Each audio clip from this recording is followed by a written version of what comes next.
2018 IGFA Legendary Captains and Crew, our Tommy Giffords Award ceremony.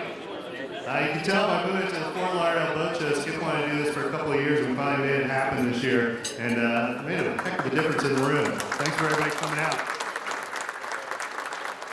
My name is Eric Combast. I'm the Development Director at IGFA, and over the last probably 48 hours, I think I've spoken to about everybody in the room. Keep saying, no, we're sold out. Well, I can be pretty easy, I can do it. We really appreciate everybody coming out. It's such a meaningful event. We're super excited to have it here at the Fort Lauderdale Boat Show this year. Love the panorama room, thanks to Pier 66. Thank you to Florida Condy Bar, which will remain open afterwards. So we got the room covered for the evening, so it'll remain open. Those of you that were in Springfield, I am not staying here until midnight like you guys did me in Springfield at the Hall of Fame event. That's not happening. Anyhow, again, welcome. I'd like to welcome to the stage Neil Horton, IGFA President, to take over for the evening.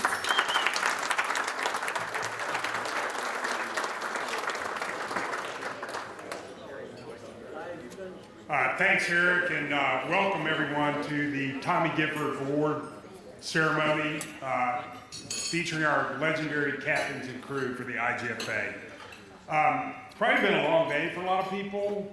I know a lot of people have been at the boat show all day. I think we need to do something to make us all feel together and kind of just let out some energy. So if you feel inclined to stand or yell or shout or whatever, I'm going to say 1, 2, 3. Whoa.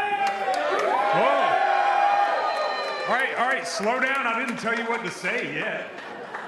So I'm going to say 1, 2, 3, and then we're all going to say, hail to the sea. So 1, 2, 3, hail to the sea. All right. So again, good evening. Welcome to the Tommy Gifford Awards. We're really gathered tonight to recognize the greatest in our sport, the hard work, the talent, and the skills of the greatest captains and crew members to sail the seas. On behalf of all of us here at the IGFA and the Legendary Captains and Crew Committee, we really want to welcome you here tonight. Bear with me because this room is studded with angling greatness, and it would be a shame for all of us not to recognize a number of the people that are here with us this evening. I want to start with our IGFA trustees. I want to introduce first Gary Carter, Vice Chair and Chairman of our Rules Committee. Gary, if you'd stand.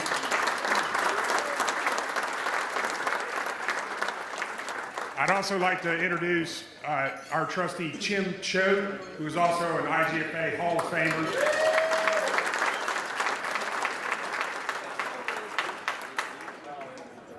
I had an eye on him, but goes without introduction, Guy Harvey, one of the greatest marine artists and scientists of all time, and an IGFA trustee and Hall of Famer. Thank you, Guy. We got a few more Hall of Famers that are not trustees that are here tonight. Yeah, I got him. He's on my list. The first one is IGFA past president Mike Leach. Mike, if you could stand. Mike and Gussie, welcome. International Women's Fishing Association board member Joan Vernon is here tonight. Member of the IGFA Hall of Fame. Obviously a major force in tournaments over the years. And one of our Tommy Gifford Award winners who's also in the Hall of Fame, Captain Peter B. Wright. Peter, welcome. I'd also like to introduce a few of our IGFA reps that are here in the room. Obviously, Peter is also a rep, and Carl Anderson and John Brownlee, you guys would stand. Both IGFA representatives. And then I think it would be worthwhile just for a moment, if you were a captain, if you captain a ship, or you guide a boat for a living, please stand up. Let us recognize all the captains in the room.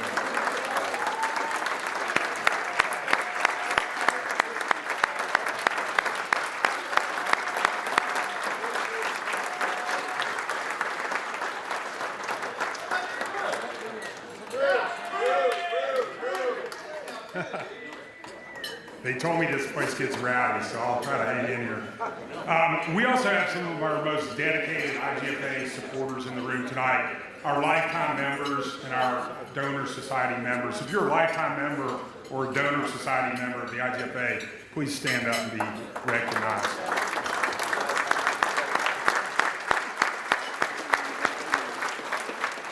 Some of our donors are shy if you don't. And then finally, I want to thank the IGFA staff that's here tonight. Let me just say, after coming on board a year ago, and we're achieving a lot of the IGFA, and we have ambitious plans, and none of them would be possible without the team that I've been working with there for the last year.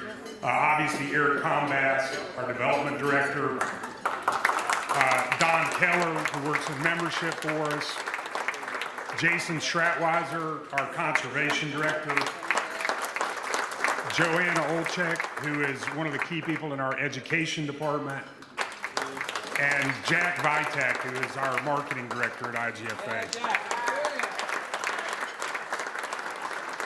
Obviously, we're a nonprofit. We're dependent on people's generosity to get things done at the IGFA, and tonight couldn't happen without three key sponsors. First of all, Skip Smith and Lori Merritt, Skip Merritt Insurance. Goes without saying, this event would not happen without you guys. Great to have someone who's an honoree and a sponsor. Mike the Beat Hurt is helping us out with the table tonight. And then Kit Purdy with Northern Lights. And I saw several of the Northern Lights guys here. Thank you for your support. I'm getting through them. I told you it was a lot of names. And then finally, I just want to quickly recognize the legendary Captains and Crew Committee.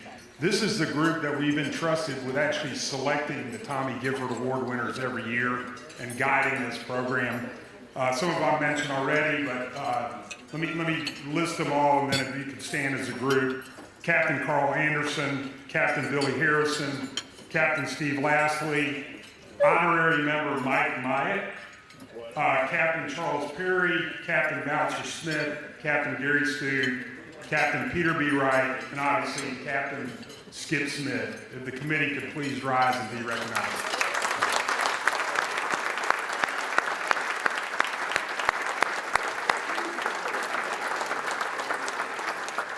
Finally, I want to recognize our great friends at Florida Cagna, who, as Eric mentioned, will be providing rum until midnight tonight. And Manuel and their crew did a great job at all of our events, so thank you to our friends at Florida Cagna. So before I bring Skip up to do the really hard work tonight, I want to make a few personal remarks, but I want to begin that by saying, again, hail to the sea. Hail to the sea and to the brave men, women and men who set out upon it to angle, especially those who dare to call themselves captains of the sea and seek their fortunes by putting anglers on fish. You are the true champions of our sport, as you dare life, limb, and your own sanity to help anglers achieve their dreams. Look, as a lifelong recreational fisherman, I find myself in an awkward spot tonight. Before such greatness at the helm, I have to admit that I've never owned a fishing vessel in my life. That makes me the most novice fisherman in the room, but maybe the smartest man in Fort Lauderdale during the boat show. I have had the honor and the experience of fishing with some great captains over the years. Guys like Ray Green on the Scarlet Lady back in 1976, I caught my first sailfish. A number of you will know that I've had a long-term guiding relationship with Tim Klein down in Alvarado since probably '87. Actually, the day before I became the president of the IGFA, I finally caught my first tarpon on fly with Timmy. It was a great experience. Norm Isaacs, who was at the helm of the Sundowner in Kona in 1992, I caught my first blue marlin there. Starting about kind of early 2000s, I did a lot of fishing with Richard Chalemi and guys on the Game Fisher 2 out of Costa Rica, another really strong boat. And then just in the last year here in South Florida with Bouncer, and what can I say about Bouncer Smith? By the way, an IGFA Conservation Award winner, should have mentioned that. But I had the opportunity with Bouncer just since I've been here in a year to see my wife Katie catch her first sailfish with him, catch her first tarpon with him. I was lucky enough to catch a permit the same night. I was trying to get him to take me to catch a bonefish after I caught a tarpon and a permit in the dark, but that didn't work so well. But my point is that I've had opportunities to fish with great captains around the world, some of them long ago and some of them current. And with these captains at the helm, the guy you see standing before you has compiled a mildly impressive angling resume over the years. And by some stroke of fortune, that's led me to become the president of your International Game Fish Association. Something that I'm very proud of, and I'm still some days wondering how it happened. But I can tell you this, without those captains, it would not have happened. I could have never dreamed to take the helm of a ship like this without the examples that were set by these captains. So I want to pledge to you, captains in the room, that I'm going to follow your example. The example you set every day from the bridge, from the console, or from the polling platform. We're going to take the IGFA boat out on new adventures. We're going to go for it big time. We're going to have fun. And at the end of the day, we're going to bring the boat home strong and secure and filled with fishing stories of today and our dreams for tomorrow. And that's my commitment to you.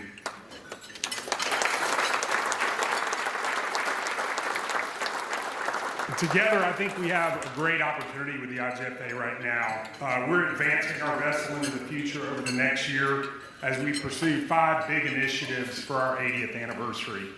You know, the IGFA was formed at the American Museum of Natural History on June 7th of 1939. That 80th anniversary will occur next June 7th. We've spent a year developing a 3-year strategy for this organization that's focused on the future. And in order to drive that strategy, we're going to be campaigning in our 80th year around 5 big initiatives. One, we want to strengthen the international network of the IGFA. Our representatives, our clubs, our captains, and our members across the globe. And I'm really excited to say that just in the last couple of weeks, we're leaving a vapor trail around the world. Carlos Duncan and Pepe Anton. Carlos is our chairman. Pepe is one of our trustees. We're with Carl Anderson, Laurie Wright, down at the Cairns Big Game Fishing Club a couple weeks ago presenting our new strategy. Eric and I were with Tim and some of our stalwarts in San Juan. Sam White was there from Marlin presenting the strategy to some of our reps in the Caribbean and Central American region. Last week, we had a very successful meeting in Barcelona, Spain, where we had about 25 trustees, reps, captains from across Europe talking about the future of the IGFA in the European region. This international footprint of our organization is the most valuable and unduplicable thing that we have as an organization. No other organization in the world can cast the wide net on the international fishing community that the IGFA can. It's critically important that as we go further abroad and we kind of reignite the international network of this organization, though, that we not lose sight of our strong base here at home in Florida. So those of you that are from South Florida, I want you to know that as we expand, we will never leave our base behind, and we need your help in order to drive our initiatives around the world. But the first initiative is to strengthen our network. The second is we're going to create IGFA Day on June 7th of next year as a way for people in the IGFA family around the world to celebrate recreational angling. The third initiative, which ties into that, is I've set a lofty goal of teaching 100,000 kids to fish around the world by the end of next calendar year. So 2019, we're making, thank you. I think this is the most important thing we can do for our sport. It's not the newest idea, but it's a great idea. I would say when we were in Spain last week, we did a kids' school out on the Catalan coast, and we took 250 kids out and taught them how to fish. And it was great for the kids, it's great for the sport, it's great for the businesses involved in angling, and it's great for your soul when you get to take a kid and show them how to cast a rod for the first time. So teaching 100,000 kids is critically important for us. It's about creating the next generation of ethical and conservation-minded anglers in the world, which are essential to the preservation of our sport and essential to the health and stability and security of the IGFA. The last two initiatives, and I'll hit them quickly, one of them is we're going to expand our scientific lens, if you will. We have traditionally focused much of our time and energy on salt water, and we will continue to do that through trademark programs like the International Great Marlin Race, the largest satellite tagging program involving recreational anglers in the world. But we also believe that we need to reach out and do more science around freshwater species where there's opportunities to bring freshwater anglers and more international anglers into the IGFA fold. So we'll be launching over the course of the next couple of years 2 new freshwater science projects and an additional signature project in saltwater that is of the same kind of caliber as the IGMR. I would say, again, for folks who are from Florida, we're going to do other things as well. We're highly active in the Everglades Coalition. We will continue to be. We see the Everglades as an international angling resource and environmental treasure. It attracts anglers from all over the world, and so we need to do what's right in our backyard for the Everglades. We're also, through Jason's work with the Pew Charitable Trust, we're doing really important work on forage fish here in Florida with the understanding that these top-level predator fish that we're seeking won't be there if there's not lower parts of the food chain to sustain their existence. So opening up our lens on to fresh water while continuing to pursue things in saltwater that are critical to the future of the sport. And then the last one is, and we're taking a little more time on this one, we're going to bring the IGFA back into competitive angling in a world-class way. We haven't decided exactly how to do that. It's a tricky kind of a landscape out there with big money tournaments and other things right now, but we want competition to be at the core as well of what the IGFA does. So you're going to see some key initiatives from us in the competition area as well. So those are the 5 initiatives. We're going to be launching our new website here just in a couple weeks. It's an incredibly attractive new site, much better user interface, and I encourage you to go have a look when we're up and running and get more involved in the IGFA. It's great for everyone. It's great for the future of our sport. So thank you for indulging me for a minute on those few points. Now, why we're really here. So I'm gonna invite up Skip Smith. Obviously, Skip also goes somewhat without introduction here, but I'm gonna do it anyway. Skip's gonna be our MC this evening. He's a captain, he's an author, he's the chairman of the Legendary Captains and Crew Committee. Obviously, he is an accomplished and well-known angler around the world. The body of his work speaks for itself.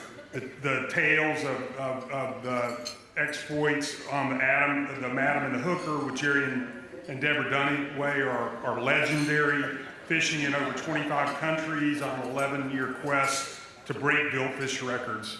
Over his career at the helm, Skip has amassed a total of 49 records, world records, most of them for billfish. And I always say, right outside of my office is something that I think symbolizes one of the greatest angling accomplishments ever, which Skip led, which is Deborah Dunaway's Royal Billfish Slam of World Records, right? She caught a world record in every species, and Skip played a big part in that great accomplishment.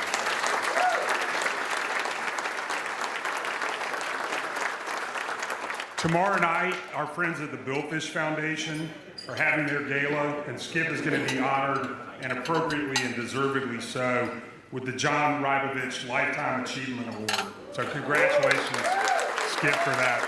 So ladies and gentlemen, without further ado, let me welcome Skip Smith.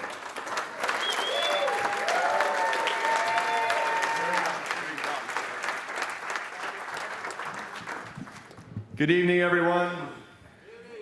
Yeah, what's it? 1, 2, 3, hail! Hail to the Florida Cognac. Anyhow, first of all, I have to thank each and every one of you for coming out and supporting this event. When I got here tonight, I looked around and saw the who's who from every corner of that bar out there. It's just incredible to see all you people support this event. So thank you to each and every one of you. Just amazing turnout and the class of people we got. And I just can't believe it. You know, this event's come this far, but it's been well overdue anyhow. And the people we're honoring tonight are well overdue. It's pretty crazy. So thanks, Neil. Tonight we'll be honoring the 2018 class of IGFA Legendary Captain Crews. Tonight we'll be presenting the Tommy Gifford Award to these inductees. This is just like my best time of the year here. To speak about Tommy Gifford. Tommy Gifford is considered one of the most innovative blue water anglers, captains who ever lived, and one of the greatest charter skippers to guide anglers to the major game fishes of the sea. He began a chartering career in Miami in 1920. Gifford was the first to use spreader outriggers on the East Coast and the first to catch a landed blue marlin with his new devices. Over the course of a 50-year career, he developed an encyclopedic knowledge of game fishing techniques to catch them. And he served as a guide and consultant some of the most famous names in saltwater angling, including Van Campen-Helder, Charlie Lehman, Michael Lerner, and some guy named Ernest Hemingway. He never lost his zest of the sea and his awe at the creatures beneath the waves. Raymond Camp wrote, "Big game angling has a brief history, but Tommy Gifford's name is sharply etched on every page." In this room this evening, we have several past recipients of this prestigious award. Ladies and gentlemen, please stand and be recognized. Well, there's no ladies that got this yet, but soon come. When I call your name. Captain Billy Harrison, you've received it already. Jack Morrow. Captain Chip Schaefer.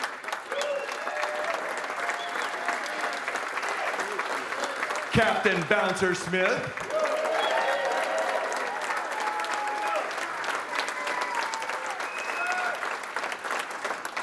Many years ago, he's still with us, Captain Gary Stuve, with all of our history. He was telling us stories from 1958, so I won't tell how old he is, but they're great stories. Last but not least, his name called about 10 times tonight, Captain Peter B. Wright.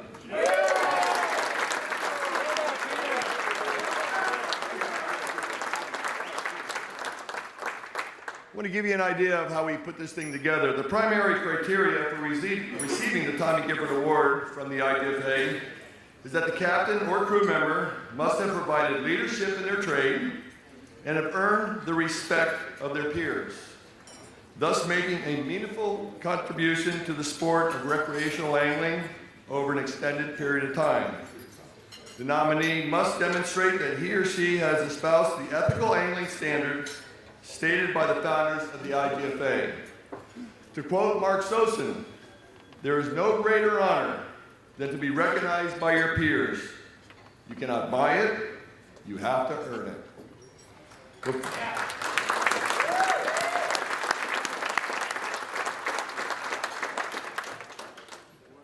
Another guy that already got the award that I skipped over, Captain Charles Perry. Stand up.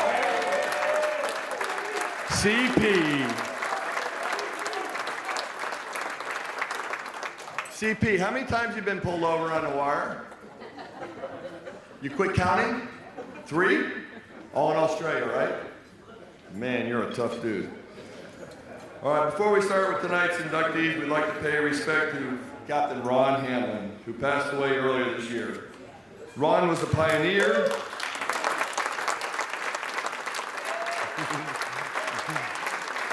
We'll get to him in a minute there. We'll get to Captain Ron.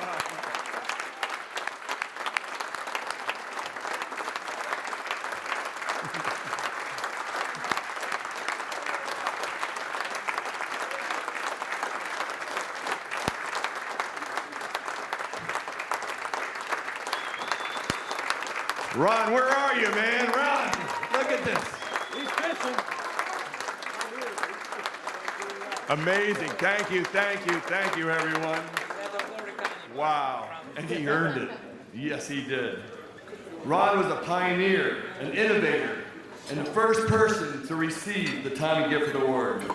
Here to say a few words, maybe a few words, about Ron is IGFA trustee and Hall of Fame member, Tim Chuck. Come on up, Tim. I'm going to lower the microphone.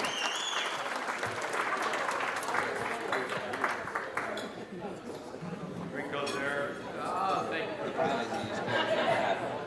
Thank you, Skip, and thank you to everybody that is here. I would like to acknowledge this group's loss in Captain Ron. It was 7 years ago when we had our first induction ceremony, and he was the absolute first individual that ever got inducted in and first came to the stage.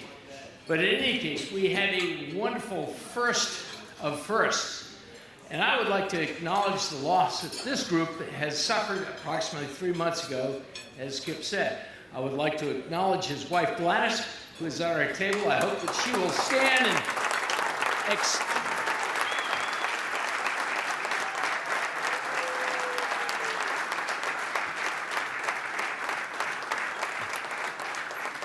and accept everybody's ability to say hi. And even if you knew him, or if you didn't, but know of him, or like him, or even if you didn't, I think everybody would recognize that he earned the respect of everybody in the fishing business. And he put an indelible mark on being a legendary captain and something that all of us will miss. In any case, I would like to say just quickly, I hope that everybody can join me in a toast to Ron, whether it's with wine, with water, or whatever you might be drinking at the moment. Hip, hip, hooray! Hip, hip, hooray! Hip, hip, hooray!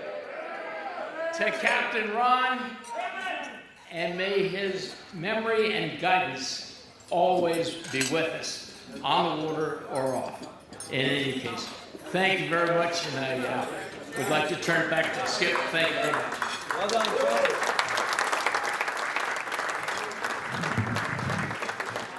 Tim, great job. That had to be hard to follow up after that standing ovation that Ron just got out of the respect that he's earned over the years. I mean, Ron, he had his problems, he faced them, he shared them with us, and he kept on fishing and innovating, and man, I'll tell you what, he touched us all. It's pretty crazy. So Tim, thank you for your kind words. Tonight, we're going to start out with our first inductee right now. Tonight's inductees begin with Captain Walter Boss. The slideshow real quick. Captain Walter Boss was well known and respected captain in South Florida from 1940s to 1970s. He was an innovator. Voss designed the Dream Girl, one of sport fishing's most emulated fishing boat designs. Emulated, thank you.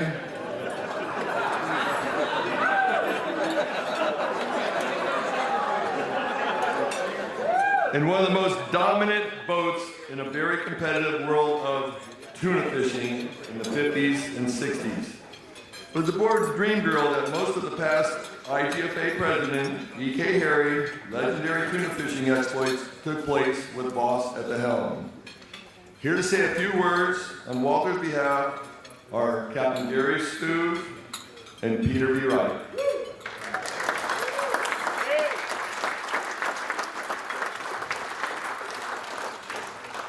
Even in my young career, I heard about Walter and his exploits. I mean, he was the man. He had a great career, and he really led the way. And I kept hearing his name for years, so you know he was highly respected. Captain Gary Stuve. First thing I'd like to say is, Ron, wherever you are, keep your hook sharp. I remember Walter, I read about Walter before I knew him. I was a young kid, and all I was obsessed with tuna fishing in the Bahamas. And believe back then, if you wanted to read about fishing, you read it in Field and Stream or Sports and Field. And there was an article in there about bluefin tuna fishing, and all I'd ever heard about was Bill Carpenter. And there's this new guy winning tournaments. His name is E.K. Harry, and Walter Voss was his captain. And he kind of took over when Carpenter, he he dethroned Carpenter, and he was a force when I first went over there as a mate. And I was just a lowly mate, and this guy, he was one of my role models, and I saw him at a sailfish tournament one time up in Singer Island, out of the Palm Beaches. It was an international sailfish tournament, and there was boats from all around Florida came there. There wasn't enough charter boats out of Palm Beach, and water came up from Lauderdale. And you could always tell the Lauderdale guys, because they all wore white. Mates wore white, the captains wore white, and he was running Norseman back then. This is before he got the boat that Peter's real familiar with. Anyway, we thought we had done real good. We saw him after the tournament. We caught the boat. I was mating on some boat during high school. I skipped some school, and we said, "Walter, how many did you catch?" And he just we caught about 8 or 10, and we were feeling good about ourselves. And Walter just went. One other little story about Walter. He was the first guy. He was an innovator. He was making lures before anybody was making lures. He had a steadying sail on this Merit-like boat the homemade boat that he built. It was the legendary boat that they sent the plane to Australia, right, Peter? Anyway, he had like a steadying sail between his hardtop and where he stood in the tower. And I guess it was to keep the boat from rocking when he was laying in the trough. And he was one of the first guys when he went to work for Ed Gould, and he was running a big Andy Mortensen and had a big giant forward deck, and Walter had blue canvas all over that forward deck to keep the glare from getting up in his eyes. Now everybody just has a little deflector shield like this. And you know, he was always tinkering, he was always inventing new kind of rigs. One other thing, he had a nephew named Fred Voss Jr. And Fred was a legendary fisherman, brawler, drinker, you name it. I mean, back then, and during tuna season one year, it was blowing and nobody went out, and Fred got thrown in the Bimini jail. I mean, actually he got kicked into the cell. He didn't get thrown in. It took about 8 or 10 Bimini cops. They got him in the cell, and he's in there, nothing in there, just concrete and Fred sleeping on the floor. And he was always messing with Walter and teasing him, and you know. And Walter managed to get a mattress and a steak dinner to Fred that night, and that's that's the kind of guy Walter was. He was always, you know, most people would have just let Fred sleep on the concrete because he probably really deserved it. But that's I'll never forget it. When I tell Fred Voss stories, Walter Voss always gets mentioned in that one. That's about all I can think of, other than I got to fish as angler, E.K. Harry, and he always spoke great about Walter. I mean, Walter was, when they were first putting this thing together, and we were wondering who we were going to nominate and get on here, Walter was one of the first guys that came to my mind, because being a tuna fisherman and my favorite fish to fish for, he was one of the best. So, Peter? Gary said a lot of what I wanted to say. Walter was a hell of a fisherman. The whole Voss family. I actually worked for 2 Fred Vosses and 1 Walter Voss. But Walter, the thing that I think made the biggest impact, he made a half model. Some of you know what a half model is. Some of you might not. But it's like the shape of the boat that you want, but only half of it. And he didn't have the skills to figure out how to make the boat that he wanted, which turned out to be the Dream Girl by name. But that boat has made probably a bigger impact in the world of sport fishing boats than anybody out there can, unless you know this story, can believe. And a young guy named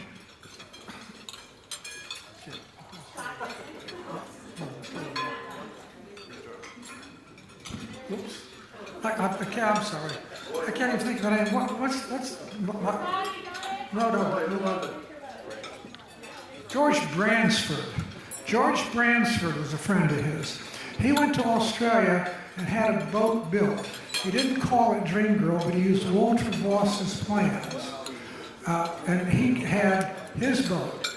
Well, later on, the Sea Baby. the Sea Baby 2. The Sea Baby 1 was an Australian built boat. Sea Baby 2 was built to Walter's plans. I got the boat. I had 3 boats built in Australia, all wooden boats, all from those plans. And it's been copied around the world. It's probably the best boat that I have ever run for a sport fishing boat. And the original boat was from a carved half model by Walter Voss.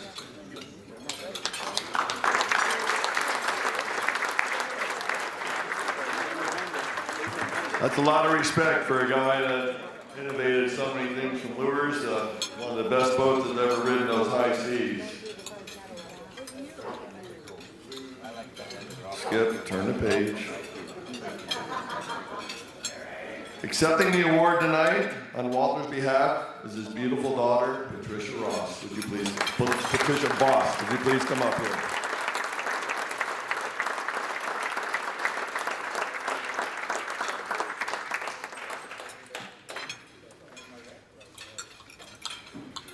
Of course, they were very surprised as we had to dig through the archives to find this family, but it's been a very special evening for them, and it's going to get even more special.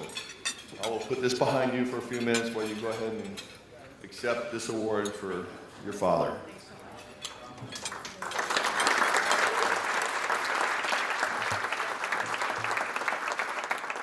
Well, thanks to the IGFA. My name is Pat Voss, just like my dad's last name, still my same name.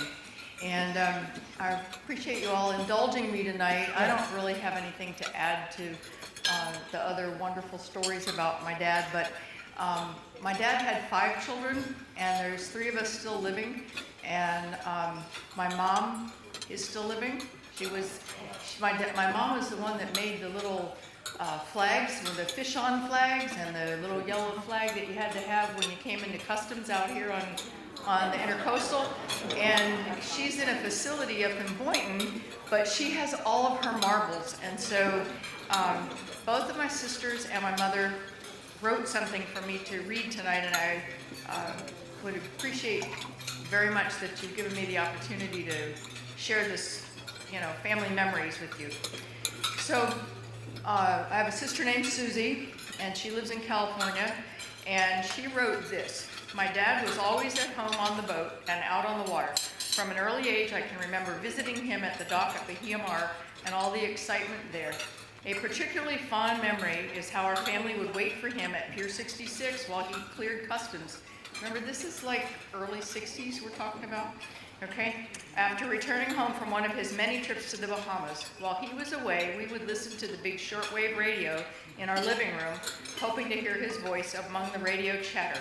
When we did, we would be so thrilled and at the same time reassured. I remember hearing him say, "We're underway," and Mom would be overjoyed at that communication. While he was in the islands, he not only fished in tournaments, but also enjoyed good times relaxing and playing the accordion with local bands. There must maybe somebody here that remembers that my dad played the accordion. He also played his accordion at home on those great occasions when Mom would sing and play the organ to accompany him, as us kids would dance around the living room. I want to be sure that I have enough time to read my mom's, because that's really the best, so I need to know what my time looks like. Go. Come on, Mom. Okay, so we want to switch to my mom's now? Whenever you want. Well, I still It's your night. Okay. All right, you guys. We have some left. Thank you.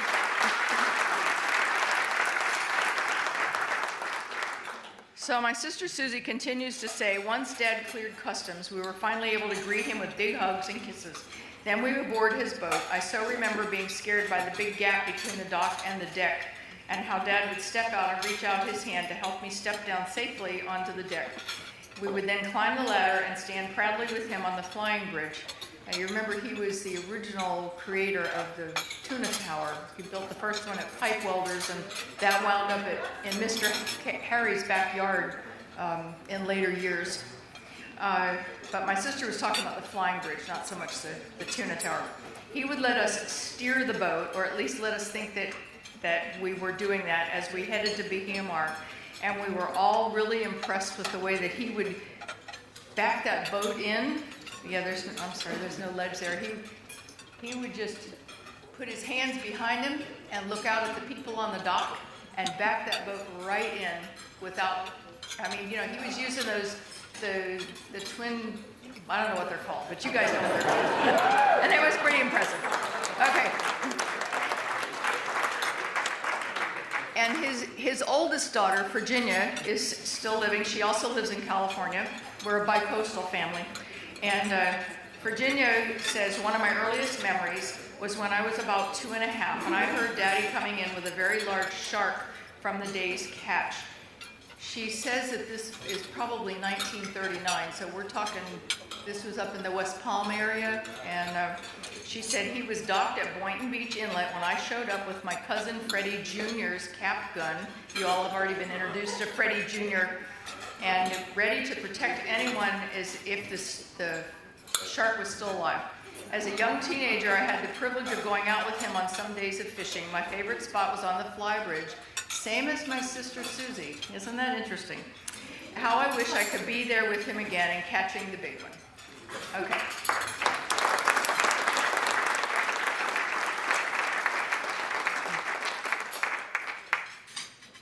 This is one of his lures Oh, you that she got it. still has in the house.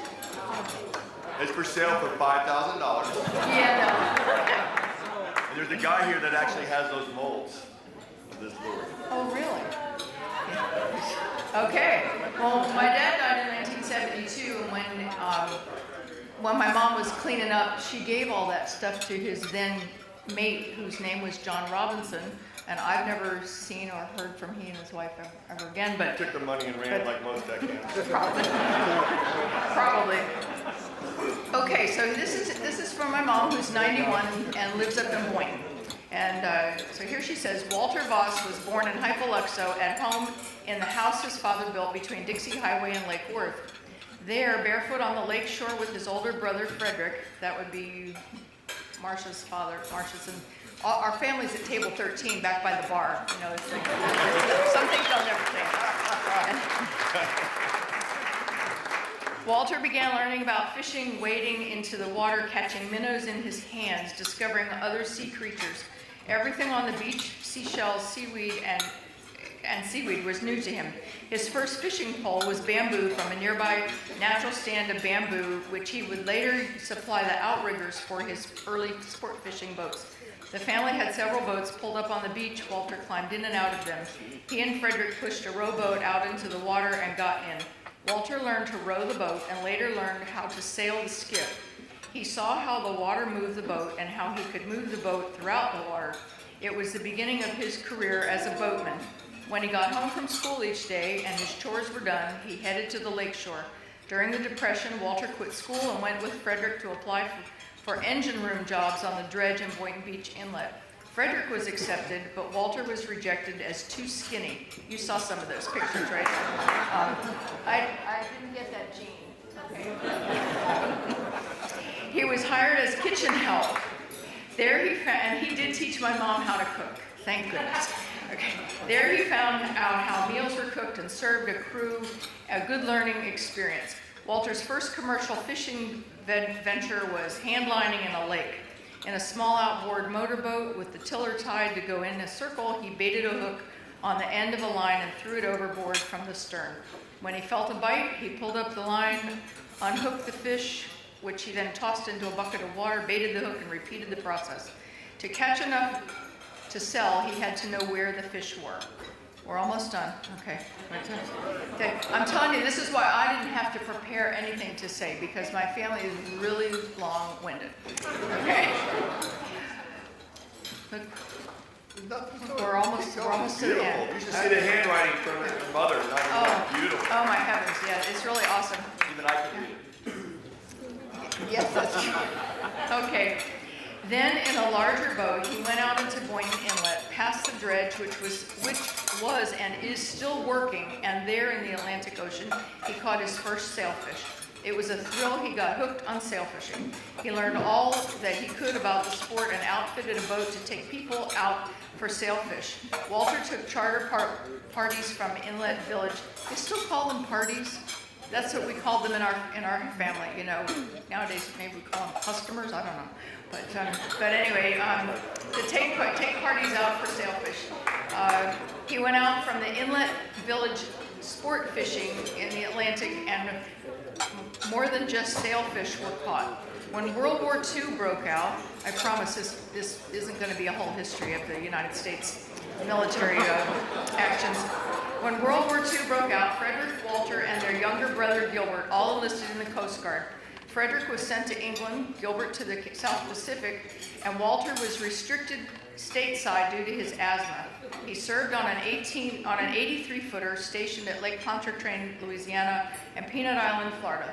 After the war, Walter took a summer job in Beach Haven, New Jersey, to captain a private yacht for a Philadelphia millionaire, and I guess in those days that was really saying something. There he ate at the Beach Haven Diner, where he met and later married one of the waitresses, Marjorie Watts. With his summer earnings, he bought a 40-foot boat and hauled it out in Tuckerton, New Jersey. The honeymoon was spent there caulking, sanding, and painting the bottom of the boat to be ready for a trip to Florida. Back in the sport fishing business in Florida, Walter ran charter parties out of Boca Raton, downtown West Palm Beach, and finally Bahia Mar.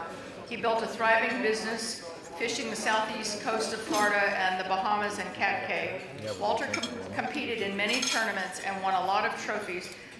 One of his proudest, and I don't think you got that picture, we had a picture of my dad receiving a ship's bell award, but it was for the Invitational Masters Angling Tournament in Palm Beach in 1965, and it was for the top guide. So it wasn't for one of his parties, one of his customers, it was for him. And so that was always his favorite. Now, I don't know anybody here that has a ship's bell clock, but it chimes every 15 minutes, 24 hours a day. So when the ship's bell clock quit working, my mother got a grandfather clock, which does exactly the same thing. Okay? And I think that is it. Thank you so much.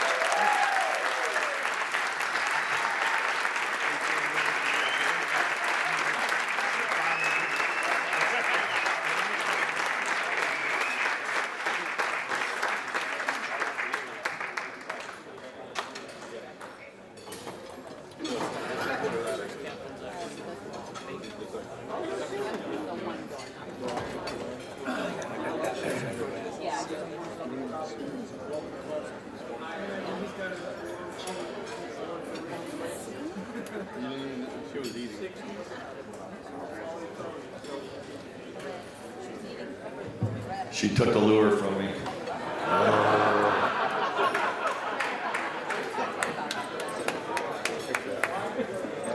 This next one is really special. I can't thank you enough for your respect and being quiet during these things. I mean, you guys you're awesome. I mean, like I told a lot of you, you're gonna get some laughs, and there's quite a few in there, and Walter earned every bit of it. You can tell by 90-something-year-old mother wrote that. It's amazing. Our next honoree is the Foster family. You guys ever heard of this one? Wow, it's a crazy story, crazy story. Ernest and Bill Foster put Hatteras on the world sport fishing map.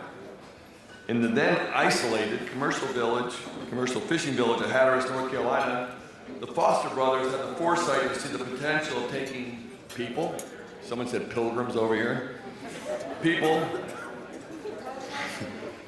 fishing for pleasure in the 1930s. His first boat, the Albatross, built for charter in 1937. At that time, the Fosters were the first full-time charter operation on the East Coast. The Foster family included Ernest's son, Ernie, have been fishing the waters off Hatteras continually since 1937. And the Albatross fleet of charter boats is still operational today. To tell you a little bit more about the Foster family, please welcome Captain Charles Perry to the stage.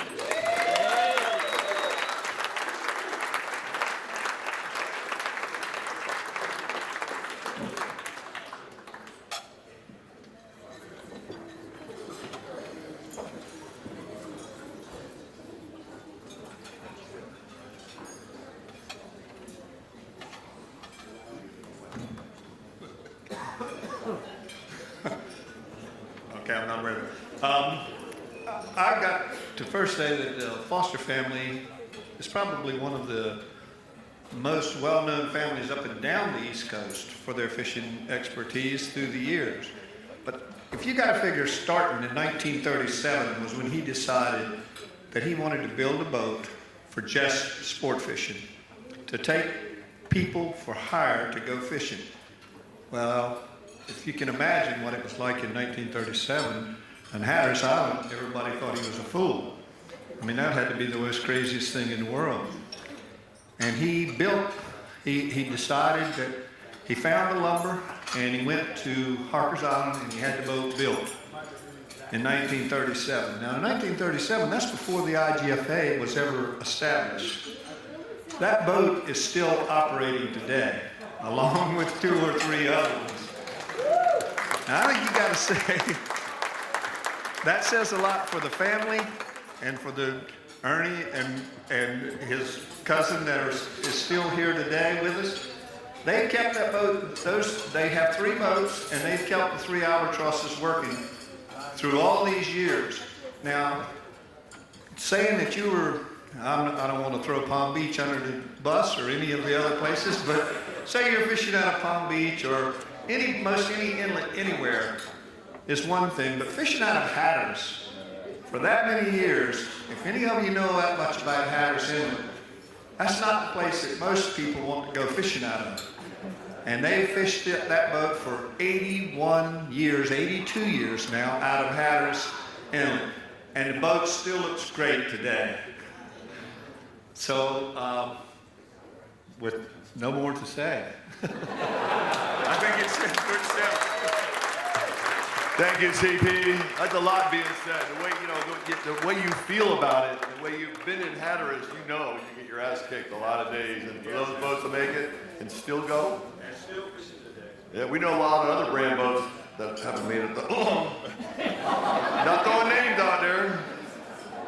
Might be a sponsor in the future. To accept this award tonight for the Foster family, please welcome Ernest's son, Ernie Foster, to the stage. Ernie, come on up.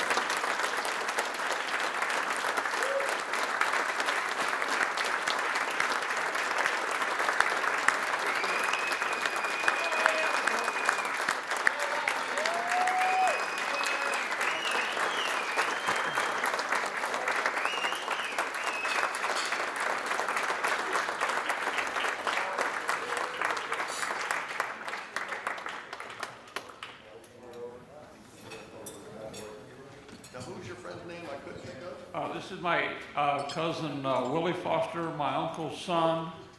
My father, Ernest Foster, and as Charles said, he started the business, and then the captain that probably did the most to make it famous, I guess, would be my Uncle William, Willie's father.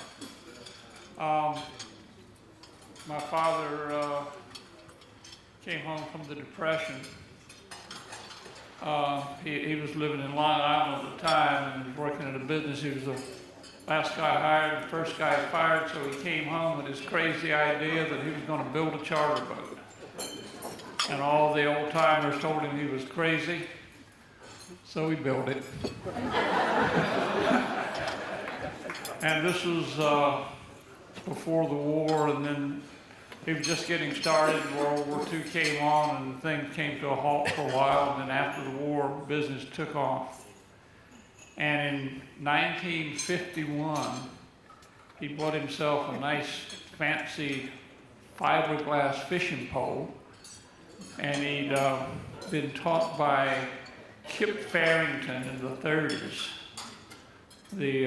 The famous, I don't know much about him other than he wrote 2 books that I couldn't keep my eyes off. I was a kid fishing the Atlantic, fishing the Pacific. And he caught a marlin in Hatteras in 1939. But the winds of war just made that nothing. And then after, so my father decided he was going to catch him one of them marlin.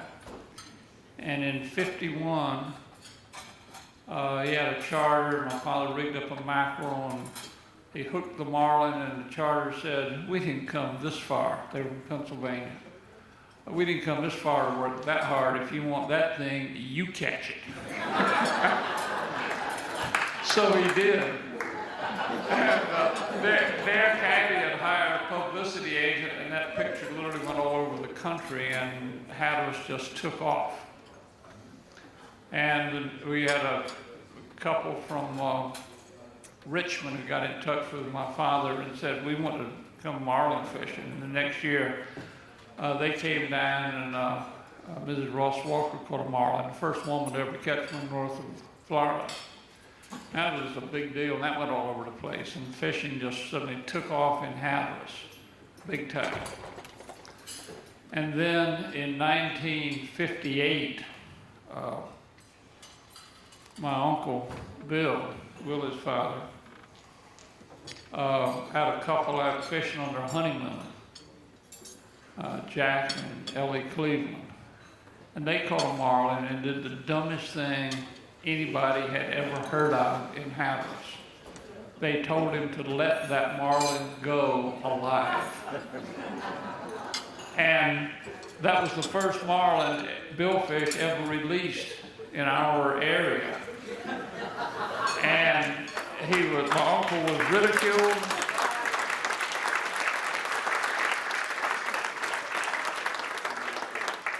It was just considered crazy. And it took another 20 years or more for it to really catch on. But now if you bring one in, you hear a few comments in the other direction. And then, let's see, I started working full-time. My father put me to work in '58, and in the summer of '62, the day before the Hatteras Marlin Club tournament, which was one of the few tournaments up our way at the time, we had a guy fishing, and we caught a marlin that turned out to be the world's record. And that was kind of a big deal.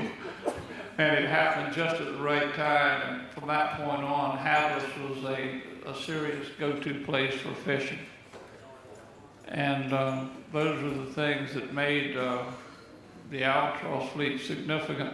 I'd like to turn it over to Willie, but before I do, we're still going strong, and after 60 years, I've kind of reached the point where maybe taking a few days off is a good idea.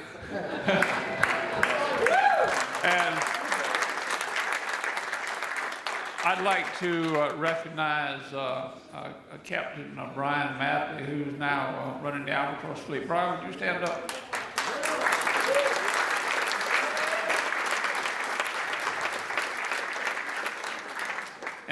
And with that, I'd like to turn it over to my cousin Willie, who's, my Uncle William was a monstrous influence on me and Willie's dad. So.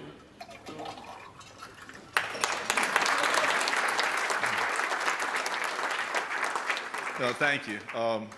Ernie's the speaker and I'm the listener, so I'm not going to go very long. Obviously, Ernie and I, we didn't have anything to do with building the base. What we were fortunate enough to do was be able to follow these people and just, walk down the path. I grew up, around the boats. I was a wharf rat. Chip, he'd back in, Chip Schaefer, he'd back in, I'd be there looking to see what he caught. All of his kids were along the docks. And that's how we got involved in it. But one of the things that I think influenced me more than anything was Uncle Ernie, my father, and Captain Oliver O'Neill. They were three captains, and it wasn't just their dedication. It was, they enjoyed it. Okay. Captain Oliver, how many years? 26 years, never missed a day of work. I first started fishing with him. I see him walking down the dock. He'd have his paper bag, his pint of milk, and his banana cream cake. And that was his breakfast. I fished with him for 1 year, and every morning he had that, and he had a cigar, and it was this long in the morning and that long in the evening, and he never lit it. never lived. But truly, this is an honor. You know, I want to thank, Charles Perry, Gary Stu, and everybody that was involved in this, and thank you very much.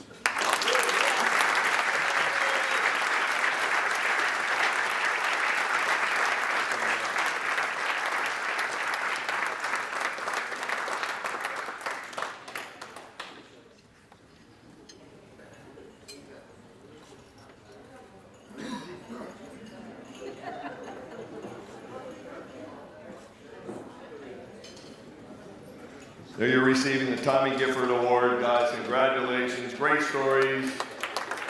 And one boat's got 2 engines. One boat's got 1 engine. What speed do they cruise? 17 knots. You're hauling ass, man. You're doing good on those little girls. Congratulations on receiving the award, and well deserved. Congratulations.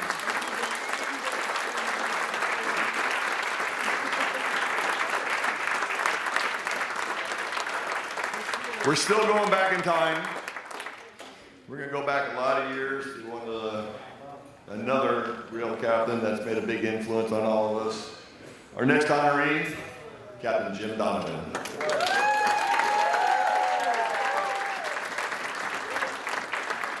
Captain Jim Donovan's illustrious career as a world-class sport fishing captain began in 1950, mating on a charter boat based out of the EMR Marina. Everything comes back to here. Soon after, he began fishing in Montauk and was a mate for the women's 50-pound swordfish line record, back then 492 pounds, 4 ounces, a record that stood for over 59 years.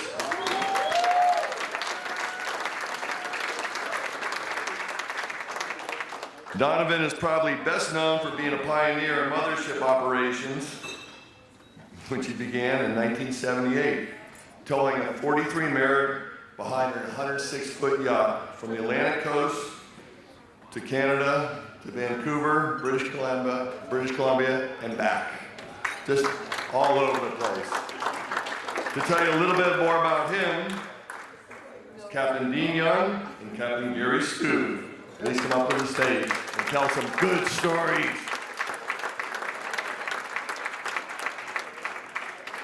Don't make him like a little innocent guy or nothing, tell some good stories. Jim, go have a seat. We're gonna pick on you for a little while. Just go enjoy this. This is a little bit like a roast. These guys have been waiting to get back at you for a year. Oh, you can come up here and grab him? Go ahead, Dino. I was on the charter boat dock when Skip Smith's dad walked him down the dock at age 4. And I had the opportunity also to work for Walter Voss, Old Man Fred, and got beaten up a couple times by young Fred. Anyway, JD and I hooked up probably in 62 or 63, but I decided I wanted to go on the road and be a rock and roll musician. So in 1968 or so, we got hooked up again in Montauk and began our checkered career. And no one has ever put as many proper swordfish on the dock as Jim Donovan. And no one has ever charged around George's Bank on a 37-foot Merritt boat with incendiary devices in the bilge for engines and changed rocker arms coming back in the fog with no radar, by the way. Boss was too cheap. And we used to go up the coast with a Texaco road map and find a hole in the beach, and in we went. So this all progressed in about 76 or 77. Jimmy called me up and he said, the boss is buying a new burger and we got to get this thing out of Manitowoc. It was like November. And if you come up, I'd just gotten off the Frisky Lady. If you come up, you can probably get the job on the Cinco. And I said, well, okay, no problem. And we came through a couple of snowstorms and got this thing out called Barky Garnsey and a crew of guys and got him into Newfoundland, Nova Scotia, excuse me, and went from Nova Scotia to Florida with a brand new boat. I think the only thing that broke was we lost a couple gallons of milk. And so from then on, I was the guy in this book on the tow line. And we had some eventful times, but it was all good. And then I started making some ocean crossings with Jim when he went to big boats. And I'll tell you one thing, if you ever want to get home, go with Donovan. This is a picture of August 1971 of a catch we had in Nantucket of a swordfish 508 rod and reel, a swordfish 385, a 225-pound tuna, and 7 white marlin releases in one day, okay? And it was not fishing with the television on, and when the bell goes off, you walk out in the cockpit in 1,500 feet of water, and you got a swordfish on. This was real fishing. Okay? And by the way, God bless Ronnie Hammond.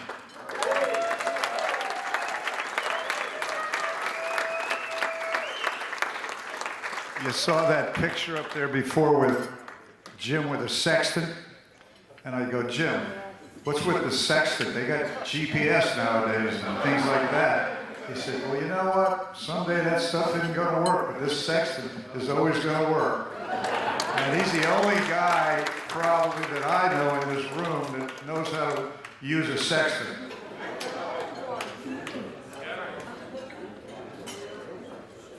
A guy told him that.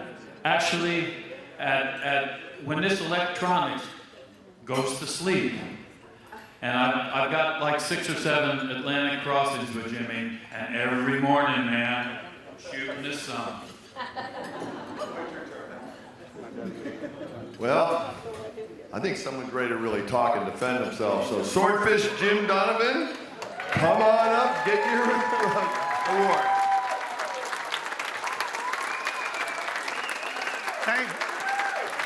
Thank you very much. I had the pleasure of knowing Tommy Gifford there in Montauk in 1964. We tied up alongside of him. So Tommy gave me a lot of stories on fishing Bimini in the 30s and fishing off of Nova Scotia for swordfish in the early days of the late 30s, early 40s, when they really had some big fish up there. So it was very, very interesting time. But it's been a great ride, and thank you very much.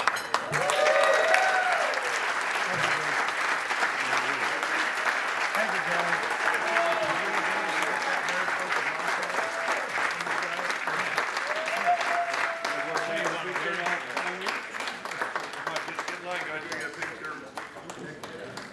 President Neal, can you get that award?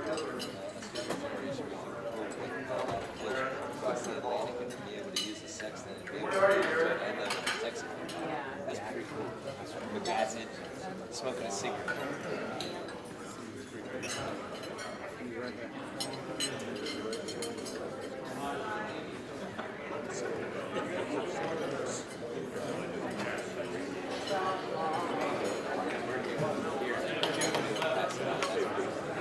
Congratulations, Swordfish Jim.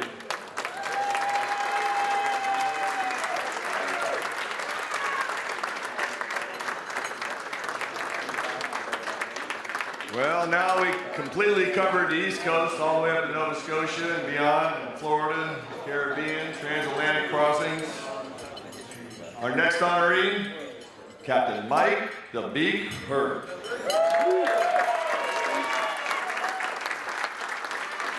Sit down, Mike, sit down. We're gonna pick on you for a while. Captain Mike the Big Hurt has dedicated his life to the promotion of sport fishing. Awesome. Often considered the godfather of modern sport fishing in Southern California, Herc was one of the first captains to consistently catch billfish before the days of sounders and, of course, GPS in his native waters off San Diego. His experience with recreational fisheries has also led to his involvement with fisheries legislation and working with fishery scientists to implement programs that facilitate the conservation and the management of marine fisheries. After spending much of his life fishing and traveling to some of the world's best destinations, Herc now spends most of his time educating so that they could better enjoy their fishing and boating experience. To tell you a little bit about Mike, please welcome Deborah Hood and Steve Dillingham to the stage to take comments.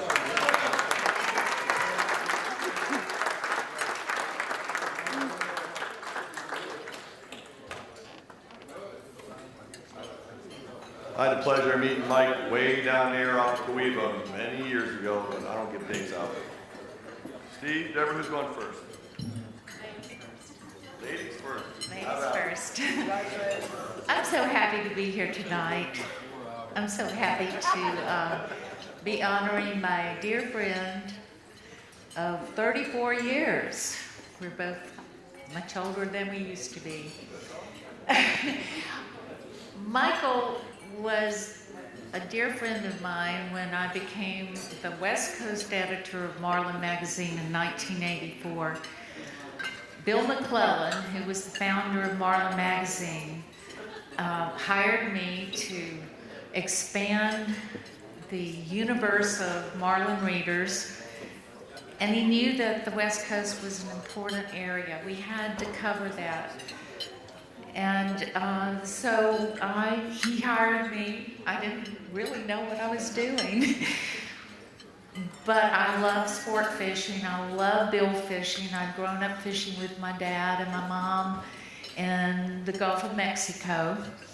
And so I moved to California. I've been in California when he hired me. I met the Beak shortly after I moved there.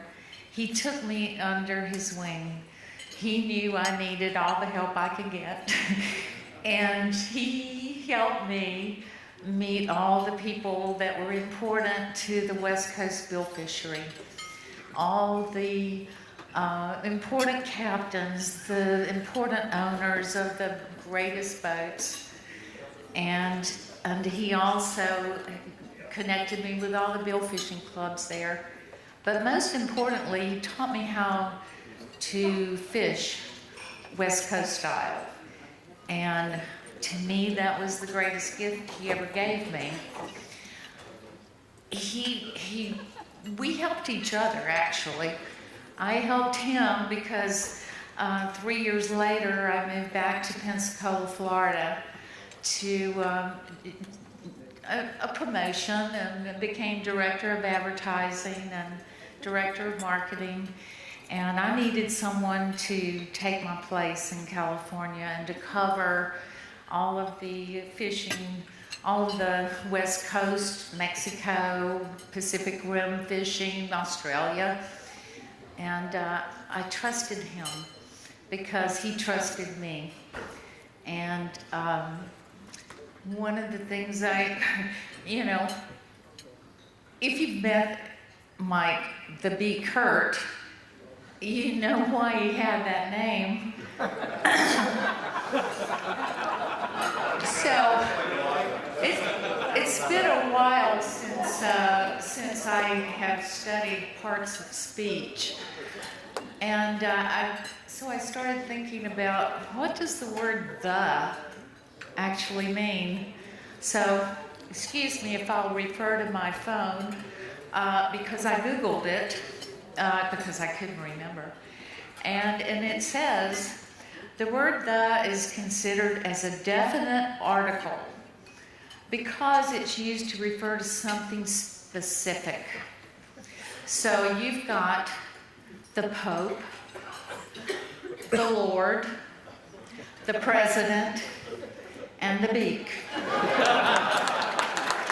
And I love you.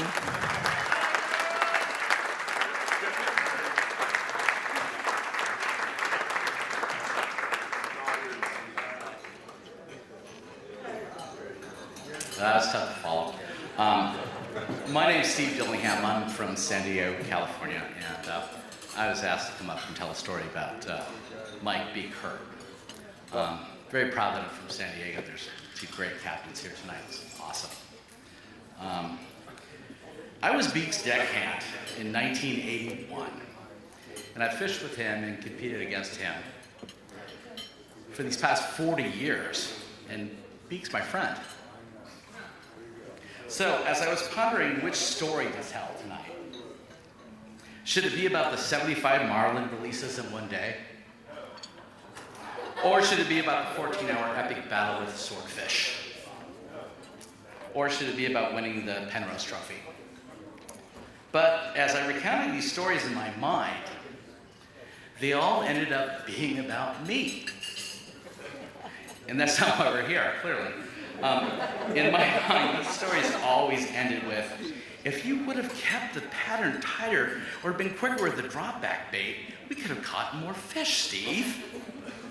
Or why the hell would you wrap a swordfish caster with 50 pound, Steve? Or if you've been quicker with the gaff, you need to pay attention, Steve. So I decided I probably should talk about something else. So I thought about what it takes to be a legend or a hero. I thought about these things and what it takes, and I think it takes someone that you look up to. And since Beak's standing about 6'6", it was always easy for me to look up to him, and most of the rest of us. But Beak's career in fishing is about excellence and innovation. He wasn't just excellent one time, or he didn't create one new fishing technique one time, but continued practicing excellence and innovation his entire life. The really unique thing about Beak is he instilled that passion for excellence and innovation in other people, many other people. Just look at this table over here.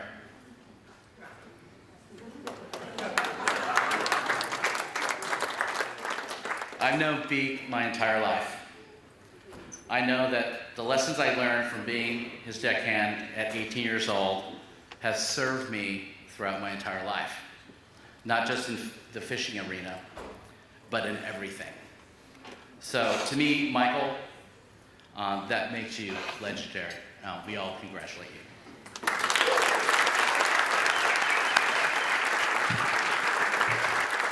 Please welcome to the stage to receive his Tommy Gifford Award. Now my pleasure. Come on up, Captain Mike the Beak Hurt. Come on up, Michael, Captain Michael, whatever they keep calling you up here.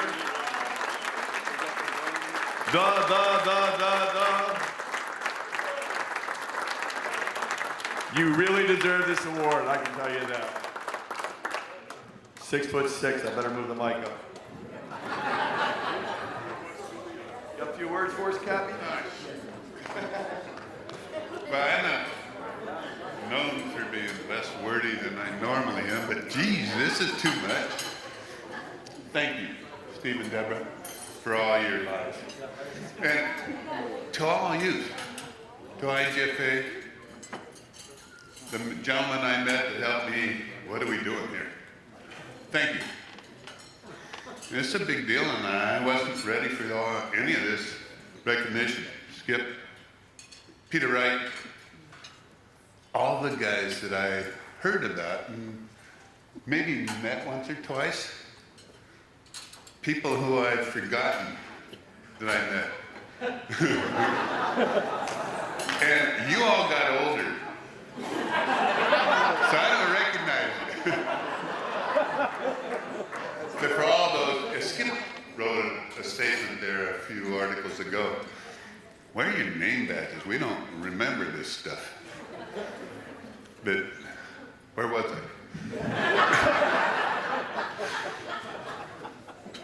I am way beyond being honored for this. Thank all of you for this. And I can tell 100 stories. You want to hear some stories? No, you don't. Yeah, we do. Well, I won't. Well, okay. Which ones? All of them. The ones you were. One of the ones was when I first met Steve Lasnik. I'm so grateful to be a part of representing the West Coast with Steve because he truly is one of the best fishermen anywhere.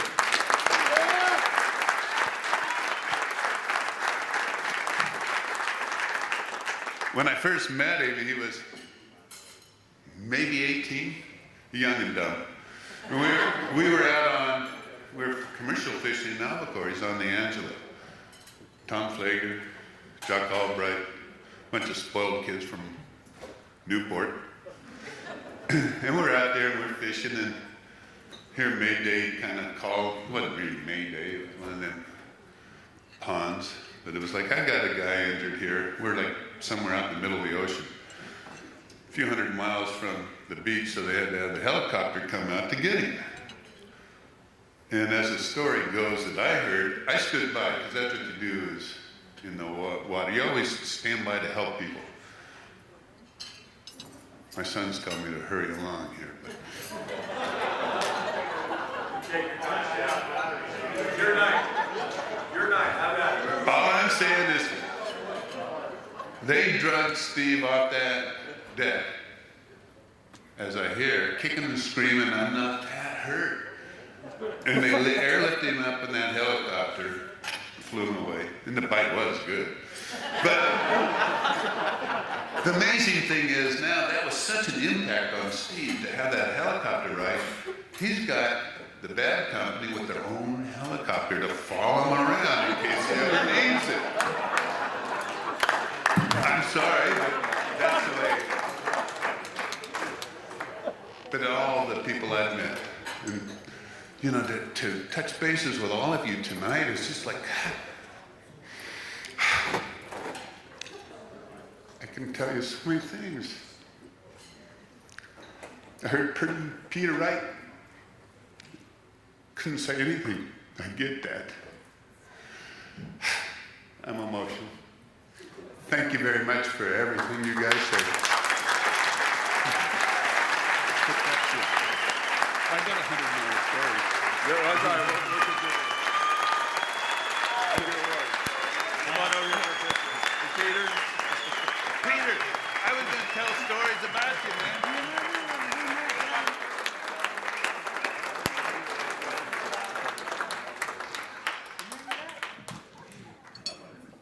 That's why these awards are so important, especially when we get these guys when they're alive, and they really deserve it. Like the Ross family that passed, but I mean, when you get the respect of your peers, it'll get you. It'll get you. Get some photos real quick.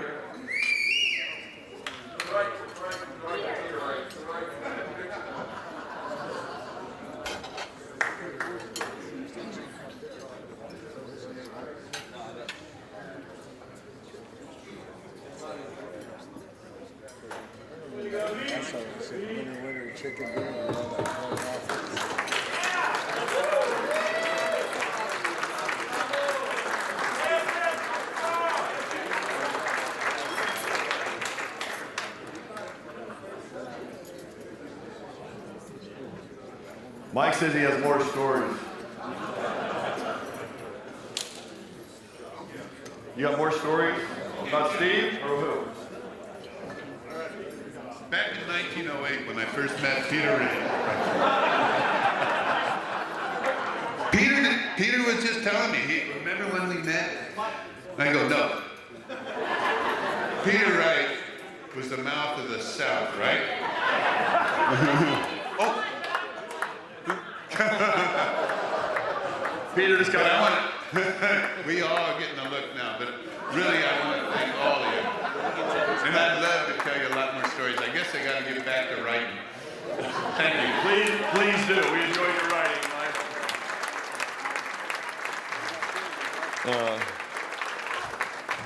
I tried to warn a lot of you that I personally invited that it was going to be funny and you were going to have fun, and it wasn't just your average night. And I don't think we disappointed anybody. Bubba Carter, you get the loudest laugh award tonight. You've been laughing your butt off. Captain Bubba Carter's in the house.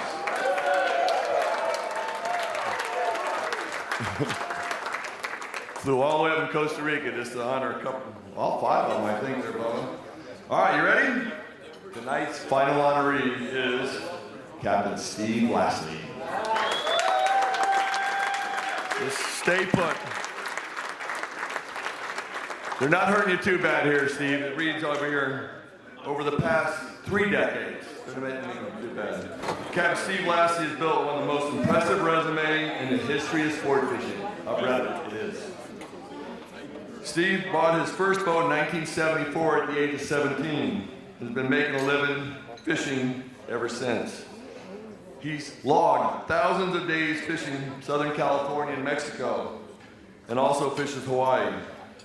Lastly, has accrued the most tournament winnings in the history of the sport at the helm of his team, Bad Company. They got the picture of the check up there yet? No, not yet. The experience he has gained from spending more than 7,000 documented days at seas has allowed him to become one of the industry's leading innovators, and he shares, I guarantee he shares, he is so sharing, thank goodness, his experience with others to give back to the sport that he loves. To tell you a little bit about more Steve, please welcome Anthony Shea to the stage. Yes, sir!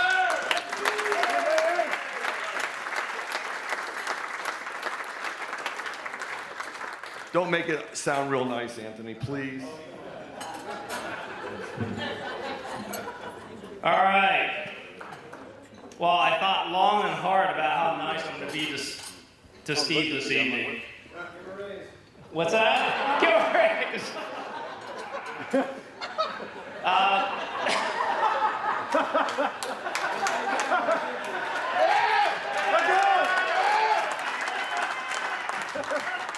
We don't nickname him Hollywood for nothing, right?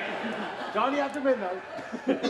First, before we talk about Steve, I just want to share with all of you what an honor it is for me to be here. That's my dad. Many of you I read about as a child growing up around the docks, before I had a boat and before I had any money. Don't think I know that. I just want you all to know what an impact you all had on my life, so thank you very much.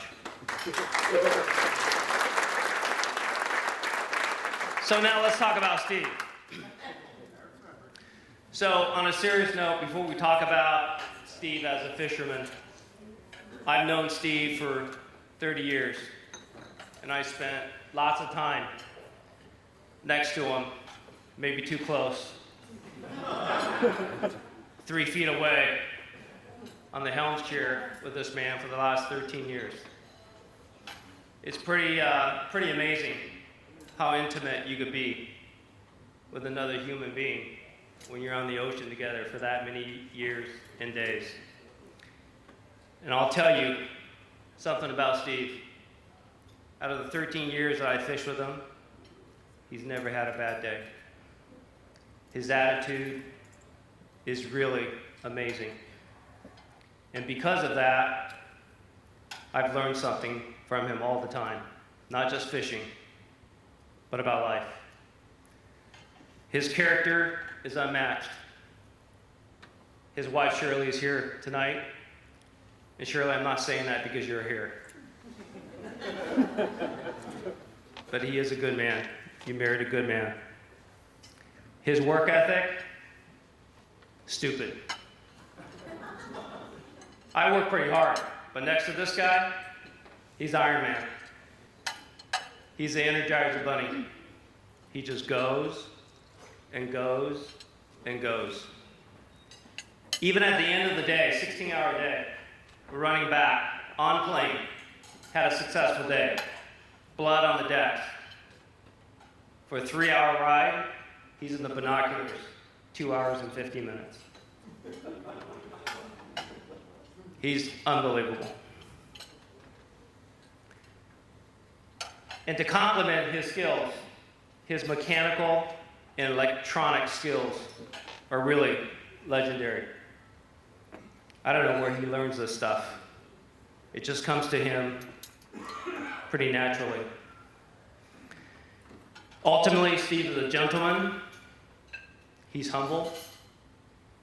He is always helpful. He's fun, and he's really smart. And he's always respectful, always. Now let's talk a little bit about fishing. We nicknamed him the Professor. He's also the weatherman. I think he studies 4 or 5 hours every day looking at the weather pattern. And a lot of people always ask me, what is it like to fish with Steve? Well, you know what? I'm going to go through a little bit of that with all of you right now. I'm going to play Steve Lasley on the bridge on a typical tournament day. And by the way, this man has won the Bisbees twice.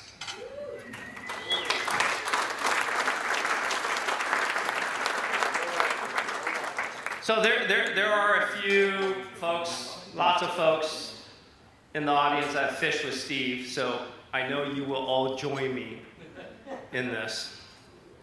So here's Steve on the bridge. Hey guys, I got him on the sonar. I got a school skipjack here. These are primarily females and not males. And you know what? They're circling much tighter than they were about 3 hours ago. And by the way, they're swimming at 160 degrees instead of 190. Something's going on. We're coming up on the tide, so you guys gotta pay attention. How's our bait doing? Hey, Tony Curiosa, how's it going out there? 1, 2, 3.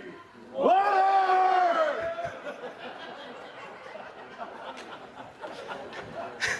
Steve, congratulations. I couldn't be more prouder to be your friend. Thank you very much. It is my pleasure tonight to welcome Captain Steve Lasley to the stage. Mr. Sonar himself.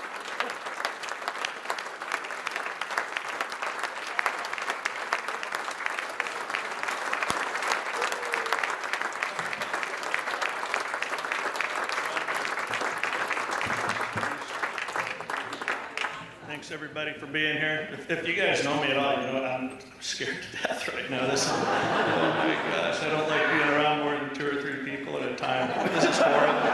I've been so nervous. Evidently, when I'm nervous, I eat. I had to go out and buy some new clothes. Oh brother, it was terrible. No, I'm not going to use my notes. I wrote this really stupid story. A few people know about stupid stories here. I got to thank all the IGFA people. This is awesome, unbelievable, and all the members for putting this together. This is insane. And I never dreamed anything like this. I just went fishing one day. I was like Forrest Gump when he took off running. And just. Why are you running? I'm just running. That's the same idea. I just went fishing. Just wanted to quit. But, God's given me a lot of really great opportunities that not many people have. I've had a couple of really good bosses, great bosses. And, they gave me the reins and said, go get them, and all the days of pre-fishing, my crew is unbelievable. Johnny Lagrone, he's here. Love you, Johnny. And, I'm able to fish with all my best friends. I had Pete Grossbeck fishing with me for most of 30 years, and we fished all over, and got to fish a bunch of years with Mike.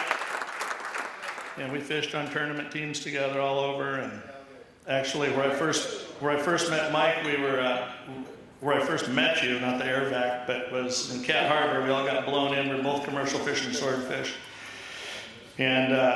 We're all having dinner, we're all kind of moored up together, and the wind's howling up over the top of this island, and all of a sudden, whew, this snowball goes flying by, poof, hits the window behind me. I'm like, what the heck? It's the middle of summer, and the snowball comes flying by, and then all hell breaks loose, and there's snowballs coming from everywhere, and windows were breaking, and we were getting in the fish holes, and everybody had all the ice from the swordfish, and bloody snowballs are flying, and some guy got up in the tower, and another guy ran out of ice, and was throwing big blocks of ice, and broke a couple of windows, and one guy ran completely out of ice, and he was throwing peanut butter jars and knives and forks. We wound up with all kinds of cutlery in our cockpits. Those were the days. But you know, everybody, and my wife Shirley, she's been with me for 30 years, 34 years. She was my crew for 6 years on a 46-foot boat. We were together for 315 days the first year and drag her all over every inch of the ocean in that 46-footer. And then she raised all our kids. I've been gone, you know, most of 250 days a year, most years. And she did a great job.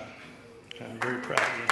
And, really, that's all I got. You know, I love all my crew and all the guys that got to fish with me, and I couldn't be more proud of them. I wish every one of them was here with me. They deserve it more than I do. They were the ones working. I was just up twisting levers and throwing knobs and stuff. So, anyway, that's it.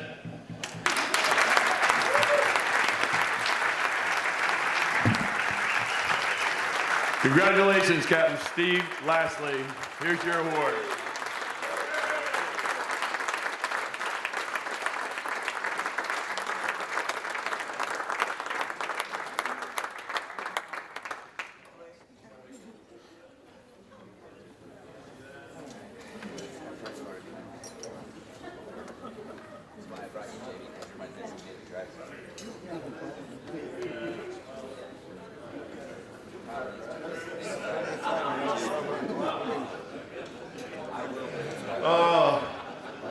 I told you it would be fun. I'll tell you what, though. Captain Steve, congratulations. Captain Mike, congratulations. Walter Voss, Jimmy Donovan.